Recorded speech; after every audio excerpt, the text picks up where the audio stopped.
Hello, ladies and gentlemen, and welcome to this morning's episode of Trending, brought to you, as always, by the brand new range of Iconic Coffee. Head over to shop.iconic.com and use the code TRENDING, and that will get you 10% off. Right, let's get into the stories of today. This one I saw quite late last night, and it kind of summed up the climate cult to me in one news story, right? So the one I've got here is from the BBC, but it's actually everywhere. So the headline reads, Amazon forest felled to build road for climate summit. Do you know what I mean? Do I need to carry on reading? A new 4-lane highway cutting through tens of thousands of acres of protected Amazon rainforest is being built for the COP30 climate summit in the Brazilian city of Belém, if I'm saying that right. It aims to ease traffic to the city, which will host more than 50,000 people, including world leaders, at the conference in November. I'm assuming those world leaders are arriving by private jet. Make sure you turn your telly off. Don't leave it on standby. Could end the world. The state government touts the highway's sustainable credentials. Sounds disconcertingly vague, but some locals and conservationists are outraged at the environmental impact. The Amazon plays a vital role in absorbing carbon and providing biodiversity. Many say this deforestation contradicts the very purpose of the climate summit. Well, it does, but that's if you believe that these people actually believe in the climate change narrative, which of course they don't. The whole point of selling climate change, if you look all the way back to the Club of Rome, the whole idea of it was basically to use it essentially as a power grab, which is what they're doing. They use it as an excuse to take away your freedoms, to take your money through taxes, to control what you can eat, what you can't eat, where you can go, where you can't go. All you need to do is look at the UN's Agenda 2030, look at the Climate and Nature Bill they're trying to pass here in the UK, and you can see it's about control. Now, a perfect example for that is the biggest voices when it comes to human-caused climate change and the well-gone death cult. Al Gore, probably number one. He won an Oscar for An Inconvenient Truth. I'm pretty sure he beat off Lord of the Rings for the Oscar of the fantasy genre. He's bought a multi-million pound, because it pays well, obviously. He's bought a multi-million pound beachfront property. Bill Gates, another pusher of this climate change narrative, he's just spent multi-millions on a beachfront property. Barack Obama, him and his wife, Michelle, that obviously was selling this and continue to sell this climate change narrative, they've just bought a multi-million pound beachfront property. And Jeff Bezos, owner or former owner of Amazon and current owner of the Washington Post, which of course pushes this climate change narrative all the time, he's just spent multi-millions on a beachfront property. I'm sorry, but if you believe in rising sea levels and we're all going to die, you don't go and buy beachfront properties for millions and millions and millions and millions of pounds. You don't do that. If I saw these guys buying properties halfway up mountains, I'd be more inclined to believe them. Now, the whole point of this is, the summit is partly about virtue signaling. Of course, there's going to be a lot of that going on, but also it's about passing legislation that, as I said at the top, will take away freedoms. It will take away money. It will provide an excuse for taxes. It will provide an excuse to bring in legislation like the Climate and Nature Bill, which kind of basically oversees what we do and what we don't do in our everyday lives. Now, the reason for that is you need a bogeyman, whether that's Vladimir Putin, whether that's the COVID virus and all that sort of nonsense, or something that's going to end the world. You need something to sell to the people that they will accept their freedoms to be taken away, because without that, people won't agree to it. Why would they? It would be madness. These guys clearly don't believe it. None of the people attending this COP30, all the thousands of hangers-on that go with the politicians and stuff, flying in their private jets, none of them believe it. Because if they did, why are they not doing it over Zoom? Why are they not having a meeting over Zoom like we were told we all had to during COVID? That's what you do, right? Of course not, because it's rules for thee, not for me. Another reason for it is an excuse for geoengineering. Do you remember that one? Chemtrails? It's a conspiracy theory, that. Get your tinfoil hat on. Now, this story is from The Guardian yesterday. UK's gamble on geoengineering, injecting pollutants into the atmosphere to reflect the sun, would be extremely dangerous, but the UK is funding field trials. So, like I say, chemtrails. Now, they were a conspiracy theory that got you laughed at. They got you shadow banned and kicked off social media sites. And here we are talking about it in The Guardian.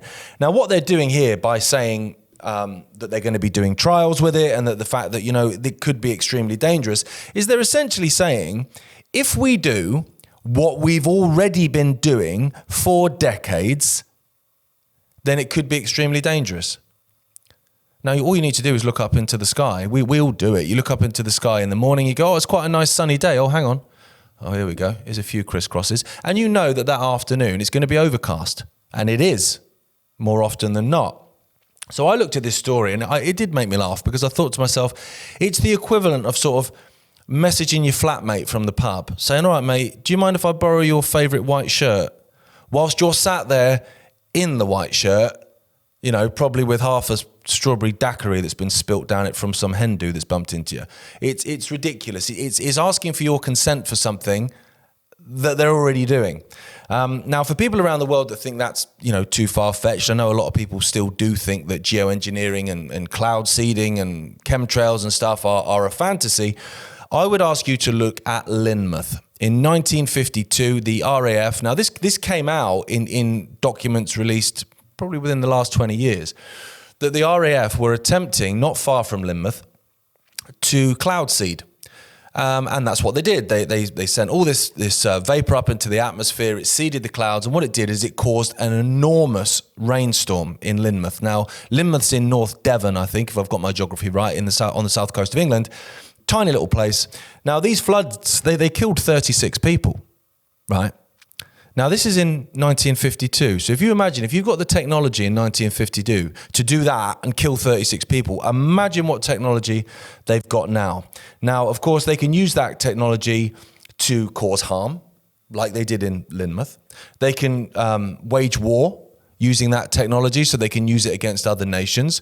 They can also use it against their population if they want to cause some kind of economic collapse or depravity and people are unable to feed themselves and whatever because they've lost everything in a storm, in a flood. They can do that like that, not a problem. But what's very clever about it, and I don't like giving these people credit, is that actually not only can they use this technology to wage war on us, right? But they can also use that technology to create the illusion of human-caused climate change by creating storms that they use, like I say, to wage war on us, that then they say to us, see, have you seen all these storms lately? We name them now, which makes them more frightening, of course. This is why we need to bring in more legislation, more restriction of freedoms, more energy infrastructure destroyed to be replaced by solar and wind, which does absolutely nothing while your energy prices go up. So it's very clever, to be honest. It's like this cycle of manipulation that they use it for. Now, talking of manipulation, moving on to the next story. Ukraine-Russia peace deal, right? Now, I'm sorry, but this ain't going to hold. I don't want to be a doom monger, but already Zelensky's met up with the Americans, and he stated very firmly he demands that Russia will have to retreat from all Ukrainian territory, including Crimea, as a condition of a peace deal. Well, that's not going to happen. Full stop. Russia's not going to do that. So you're not in a position of negotiation at that point because what you're asking for isn't going to happen. And Zelensky knows it's not going to happen either. But what it does is it kind of rebrands Zelensky. Now, Zelensky's been the hero of everyone. They've had their flags in bios and their flags waving outside their houses for a couple of years now. That started to wane. Now, the reason it started to wane is the fact that people are kind of getting fed up of the fact that this guy's going around in his little action man outfit, grifting for money left, right and centre, whilst not talking about peace. There's been no talk of peace. And that was even kind of part of the argument that he was having, as much as I thought it was theatre, at the White House, that actually there seems to be no willingness from Ukraine to actually have any sort of form of negotiation. So that was turning the public against him a bit. Okay, so he needs a rebrand. So he goes back from America, obviously, he arrives in England, I think. All the English and the European politicians, they all fawn over him, as they do. And because he's their favourite little toy at the minute, soon to be discarded, I'm sure. But it's a rebrand, so he can now appear to these people as, oh, no, I'm seeking peace. And you go, oh, okay, sorry, I was wrong. I thought Zelensky was just grifting for more war. I didn't realise he wanted peace. This is good. Okay. So then what you then is you put down a red line, which you know is not going to fly. So it's ridiculous. It's just simply not going to happen. It's the equivalent of trying, a football club comes to your club and say, we want to buy this player. And you go, all right, 2 billion. I mean, what you're saying there is no, but you still sound like you're making an offer. Yeah, we'll accept an offer, but no one's going to agree to that offer. So it's ridiculous. Now, all of this is happening at the same time as, and I would call it a pantomime, the peace talks. I think most things are a pantomime. All the world's a stage. At the same time as this is going on, the demonization of Russia is continuing. I mean, I'll be honest with you. It feels like it's been going on for decades. In fact, I would suggest it has been. So this was yesterday. A cargo ship crashed into a fuel vessel. This was in the North Sea, off the east coast of England. As we speak, the fuel vessel is on fire. It's leaking jet fuel into the North Sea, which is, of course, horrific environmentally. So this story broke. This was in CNN. Cargo ship captain that hit US flagged oil vessel is a Russian national. What's the betting? So now what I've seen is quite a lot of pro-Ukraine accounts. And I'm not talking, Dave down the dog and partridge. I'm talking about accounts within the media, accounts that manipulate public opinion, saying that this is an act of war, that this was intentional, this was instructed by Putin, and that, this cargo vessel has intentionally hit a US-flagged fuel ship as an act of sabotage. So you think, okay, well, where can that go then? That could escalate. It's worth keeping an eye on for sure. Now, what we can be sure of as well is that the demons want the war to continue. They don't want it to end. That's why the UK and Europe are preparing for war. They're doing that by increasing defence spending through the roof. The European Union is increasing not only defence spending, but borrowing an absolute shed ton of billions and billions and billions, I believe from the IMF, to fund this war and the rearmament of Europe. Well, they're not doing that for a laugh. They're doing that because they're preparing for something. Now, this is another story. Ex-army chief, doesn't give his name, ex-army chief, UK must consider conscription now to prepare for all-out war with Russia. Now, these are not the conversations you're having on the same day that you're having peace talks. Unless, of course, you know those peace talks are total pantomime. Now, what I can see happening, and I've thought this for a little while, and I have vocalized it a couple of times on a couple of podcasts that I've done, not least one with some Russian guys a couple of days ago. Nice guys, actually. They didn't try to attack me through a laptop or anything. What I said was, see, they're pushing for conscription. Starmer's already said he wants boots on the ground in some kind of peacekeeping capacity within Ukraine. Now, what's the betting? Bearing in mind, we've got Nord Stream. That is a perfect example of something being blamed on the Russians that was nothing to do with them. What's the betting that if there are British troops on the ground, even if it's just in a peacekeeping capacity, that they're not attacked or bombed or shot at or whatever, and that's blamed on the Russians. And then suddenly, well, hang on, the Russians have attacked British soldiers on foreign soil. Bosh, we got to send the boys in. At that point, the EU gets involved with almost certainly the push for the EU army, which is something I think they want. And then at that point, there's going to be perceived pressure on Donald Trump to go, oh, well, Britain is our ally, bosh, we're in. Suddenly it all kicks off. That wouldn't surprise me in the least, and it's certainly something I think to keep an eye on. Now, what I would say as a positive is the British military, and in fact, all militaries across Europe, right? Now, they are overwhelmingly made up of young, working class, white males. right? Now you'll listen to this, you go, well, what's the relevance of that? Well, the relevance of that is, statistically, these are the most suffering people in Europe, right? They are. They're the forgotten demographic, okay? They have the highest level of unemployment. They graduate from university and college the least of any other demographic, okay? They have the highest level of alcoholism of any demographic. They have the highest level of drug addiction of any demographic. They have the highest level of suicide than any other demographic, okay? They're a forgotten part of our society, young, working class, white males, okay? Now, that's not a conspiracy theory. That's not some far-right talking point. That's statistical fact, right? So what my hope is that when you've got this demographic that overwhelmingly makes up the military of Europe, that's told constantly, if they moan about being, downtrodden, that they're far right, they're racist, they're stupid. I mean, they get called stupid a hell of a lot. They're suffering from toxic masculinity and all this kind of stuff, that actually, as a result of that, this demographic will go, no thanks. I'm not going to fight, actually. I'm not going to fight and die for a nation that hates me and openly hates me and vocalizes the fact they hate me. That is my hope, that actually, when it comes to conscription, that people will just say no. We talked about it through COVID. No is the most important word in the English language, and it continues to be so. Now, talking of hating your own population, Starmer, Chairman Starmer, the Prime Minister of the United Kingdom, sounds just like Zippy from Rainbow. Can't bear to hear him talk, but for some reason I have to keep hearing him talk because he keeps showing up in my timeline left, right and centre.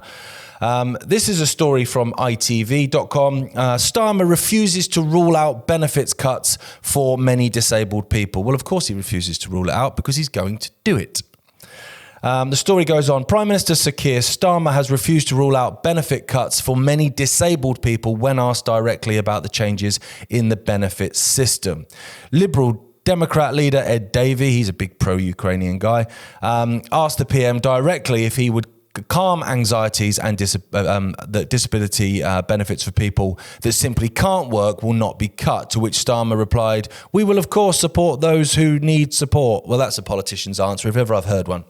Doesn't actually answer the question, because that's what politicians do. They're taught to never actually answer the question. Now,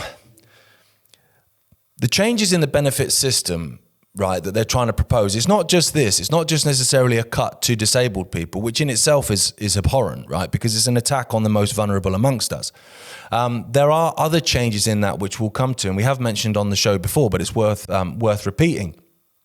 So, Labour want rid, as the Tories did, because I'm not Labour, I'm not Tory, they're both as bad as each other, two cheeks on the same arse. And the more people that start to realise we live in a uni-party, the better, because we'll stop trying to vote our way out of it, because we can't, right? Because it doesn't matter which one you vote for, the government gets in. That's not me being defeatist, that's just fact. And it's also, the power is within us to say no. They can't do anything without our compliance, ladies and gentlemen. And that's where we need to grow a pair, fear of sounding misogynistic.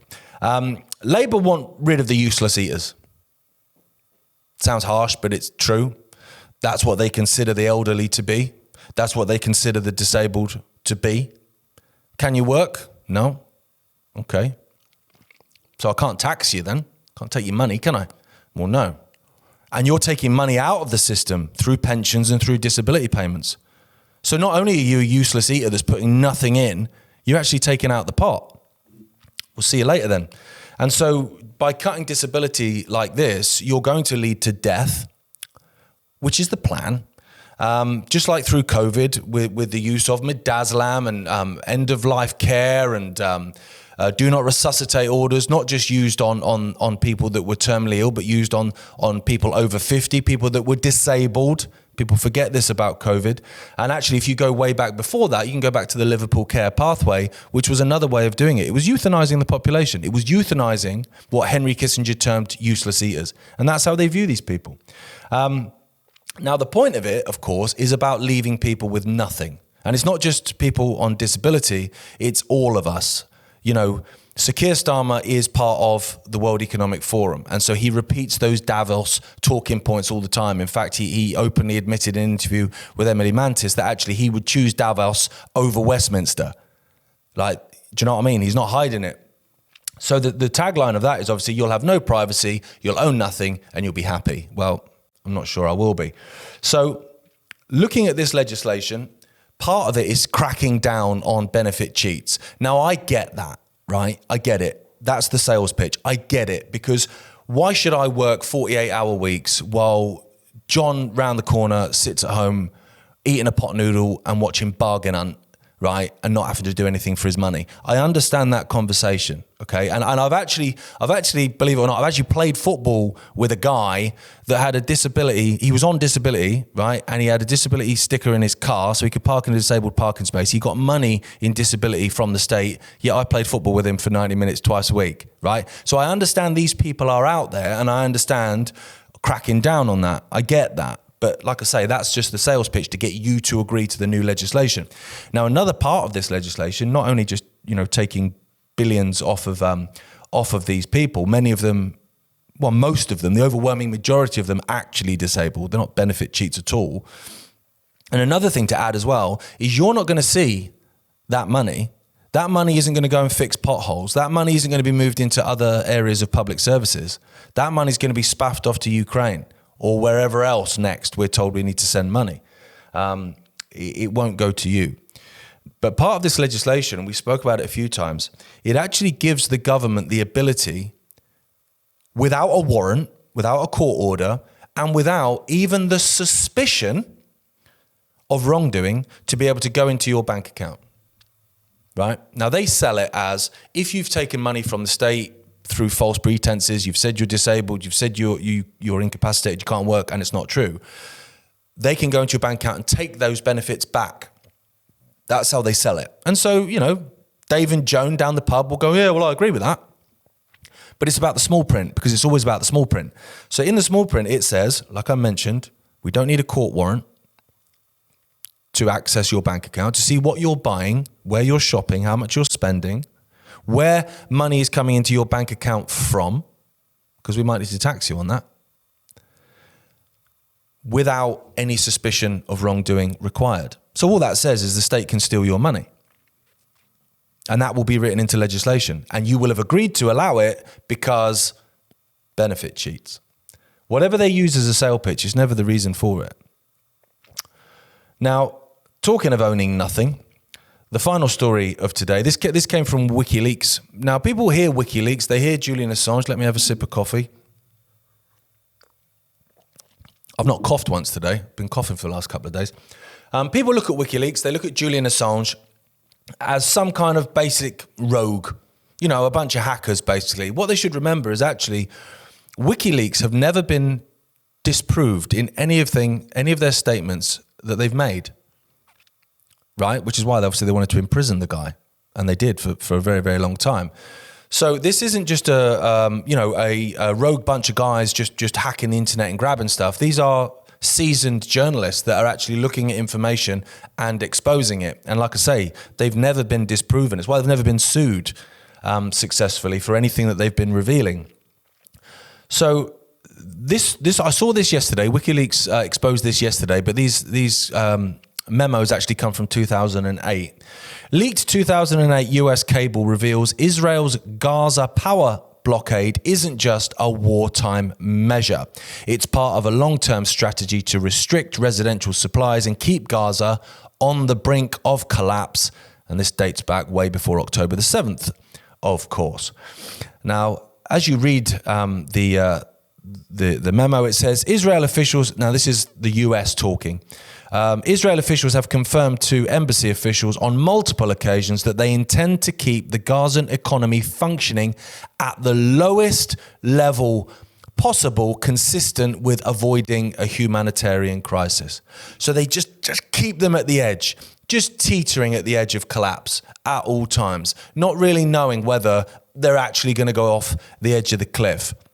Now, this is something, obviously, I've been following the Palestinian cause for a very, very long time. I went to Israel, I played beach soccer out there against Israel, actually, and I saw things that didn't fit with what I was told in terms of what was going on out there, what the narrative was, the accepted narrative from the mainstream media. I saw stuff with my own eyes, and I didn't like it.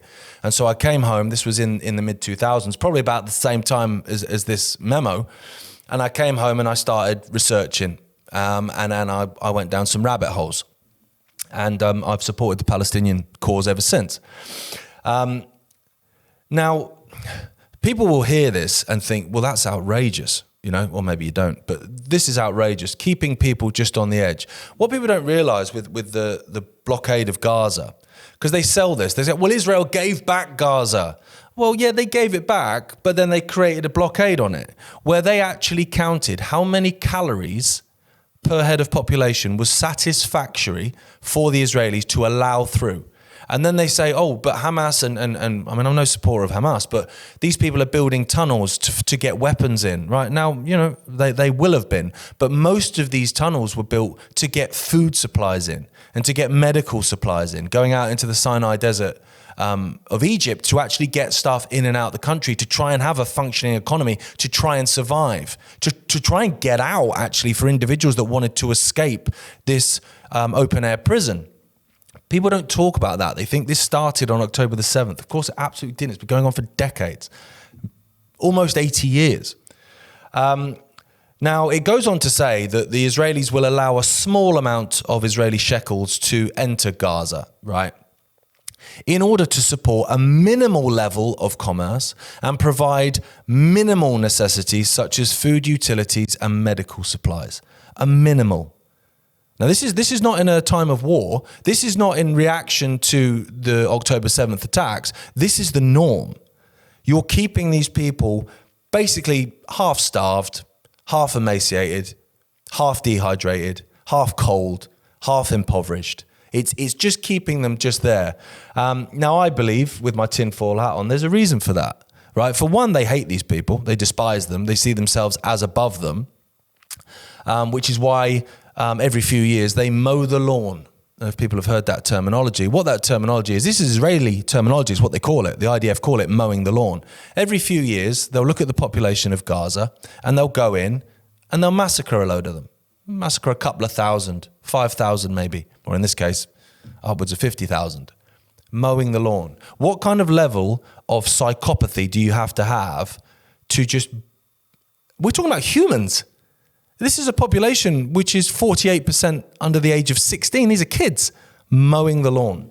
It's honestly, it's extraordinary to me. Now, what they've created here is a situation for years, for decades, of desperation, of I've got nothing left to lose, which is what then allowed Hamas to come into power in the first place. It's what allowed them to get elected because, well, the Palestinian Authority is doing nothing for me. I've got nothing left to lose. Then some people have come along and said, we can try and help. And you go, okay, yeah, go for it. It turns out that they were funded and helped into existence by Israel in the 1980s, Hamas. This is the thing. I keep saying, all the world's a stage. And so you create this situation where there's desperation. People have lost everything. People have got nothing. Every now and then, the lawn is mowed. So they've lost sons and daughters and fathers and mothers, uncles and brothers and sisters. They're angry. So then a militant group comes along like Hamas and says, we're going to do X, Y, and Z, right? And then it's allowed to happen because it was allowed to happen. And there's more and more evidence almost daily that October the 7th was allowed to happen. And this is not some tinfoil hat. This is in the Israeli media. The Times of Israel themselves have talked about it. Haaretz have talked about it. The fact that guards were moved away from the fence. Former border guards have come out saying, we knew if a cockroach was near that fence. But you didn't know there were people with trucks and hang gliders. The IDF themselves have admitted that they had intelligence that this was being planned in the weeks leading up to October 7th. Even down, their intelligence was even down to the number of hostages that would be taken. And they were correct in that. The Egyptians warned the Israelis that the attack was coming. Didn't do anything. The Americans warned the Israelis that the attack was coming. Didn't do anything. They just moved guards away from the fence to allow it to happen. Now, the reason they allowed it to happen was to lead to what they've done, to go into Gaza, to massacre, to take over the land, and to get public support the world over, particularly the United States, for that genocide, for people to look the other way and say, well, they had it coming, right? And it's also they can steal that land, which they're going to do under Donald Trump. So at the moment, we've got a ceasefire, but it's wafer thin. It's wafer thin, as it always is. And so all it will take is a rocket to be fired from Hamas, who, like I say, were funded into existence by Israel themselves in the early 80s, that then Israel says, look, they're attacking us again. We've got to go back in, bosh, and they finish the job. It's really is extraordinary. And I would encourage people that have maybe only kind of not got into, like it's a latest Netflix series, but kind of started looking into what's going on in Israel, Gaza since October 7th, because you're getting all the talking points that are coming from the mainstream media. Now, a lot of these people that are parroting those talking points were with us during COVID. So and you're with us with climate change, and you're with us with Ukraine. So the mainstream media lies. So the fact that all of the mainstream media, all of the politicians are all aligned on this to be massively pro-Israel, that should tell you something. And maybe it will if you look into it. Anyway, thank you so much for watching today's episode of Trending. As always, brought to you, I'm going to have another sip of it, in association with... Oh, mate, that's proper salesman stuff. Right, let me do that again. Brought to you in association with Iconic Coffee. So if you head over to shop.iconic.com, use the code TRENDING, and you'll get 10% off all of the ranges of coffee. Now, all the profit we make from that goes back into Iconic to try and basically expand, get as many people out there, reporting and getting information out to you as possible, because... mate, the mainstream media is certainly not going to do it. And unfortunately, as has been evidenced in the last sort of 6 months or so, most of the alternative media, or what was once the alternative media, is not going to do that either. Rich is back tomorrow. Till then, take it easy. Bye.